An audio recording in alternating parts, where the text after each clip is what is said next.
فواحد الحومة قديمة في الرباط بين دروبها المتشابكة والديور اللي لاصقة في بعضها، كاينة واحد الدار مهجورة سميتها دار با حماد. ماشي حيت فيها جنون ولا شي حاجة من هاد القبيل، ولكن حيت السر ديالها ما عارفو حد. سنين وهي مسدودة، البيبان ديالها مصدية والنوافذ مغطية بالغبرة. كلشي كيعرفها وكلشي كيهضر عليها، ولكن حتى واحد ما تجرأ يقرب ليها ولا يعرف علاش مولاها خلاها هكداك ومشى. القصة بدات فواحد الليلة باردة ديال الشتا، ملي ياسين شاب اللي كان ساكن في الحومة كلها وعارف كل صغيرة وكبيرة فيها، كان راجع لدارهم معطل. الريح كان كيصفر بين الحيوط والأزقة كانت خاوية. فجأة ياسين حس بشي حاجة ماشي هي هاديك. واحد الضو خفيف كان جاي من دار با حماد، ضو كيبان بحال شمعة وكيمشي وكيجي. ياسين كان ولد شجاع وما كيخافش بسهولة، وقف وتأمل الضوء. قال في خاطرو واقيلا غير شي قط دخل للدار ولا الريح اللي كيلعب بشي حاجة. ولكن الفضول ديالو كان قوى من الخوف. تقرب بشوية بشوية من الدار، كل خطوة كانت كترجع الصدى ديالها في هاديك الليلة الساكنة. ملي وصل حدا الباب الضو اختفى، الظلام الدامس. ياسين حس بواحد البرودة خايبة كتدخل مع عظامو، ماشي برودة ديال الشتا ولكن برودة ديال شي حاجة غريبة. قرر يرجع لدارهم، ولكن قبل ما يمشي بان ليه واحد الخيط رقيق خارج من تحت الباب. خيط ماشي عادي، كان كيشعل بالليل بحال شي نجيمة صغيرة. ياسين هز داك الخيط، كان بحال الحرير وفيه واحد الريحة خفيفة ديال الخشب المحروقة. الريحة كانت مألوفة، ولكن ما قدرش يتفكر فين شم هذيك الريحة من قبل.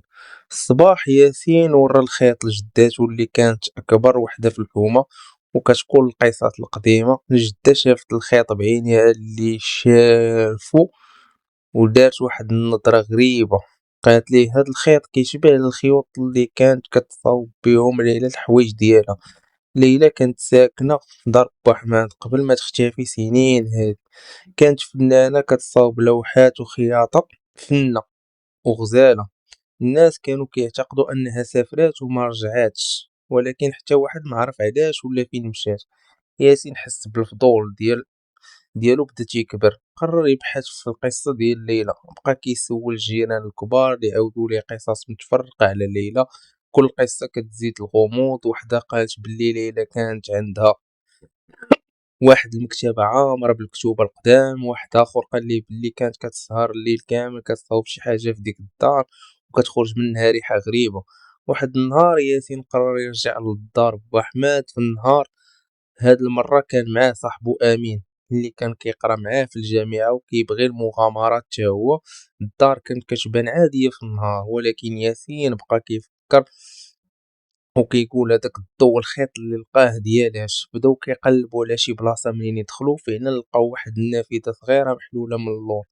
دخلوا لداخل بشويه، الغبره كانت في كل بلاصه والروائح ديال الزمان كانت معمره الانوف ديالهم. كلشي كان مغطي بالاثواب البيضاء بحال الاشباح. وسط الصاله كانت كاينه واحد الخزانه كبيره ديال الخشب، كانت مسدوده ومقيده بسلسله قديمه. ياسين حس بلي هذيك هي البلاصه اللي فيها السر. بصعوبة قدروا يهرسوا ديك السلسلة ويحلوا الخزانة.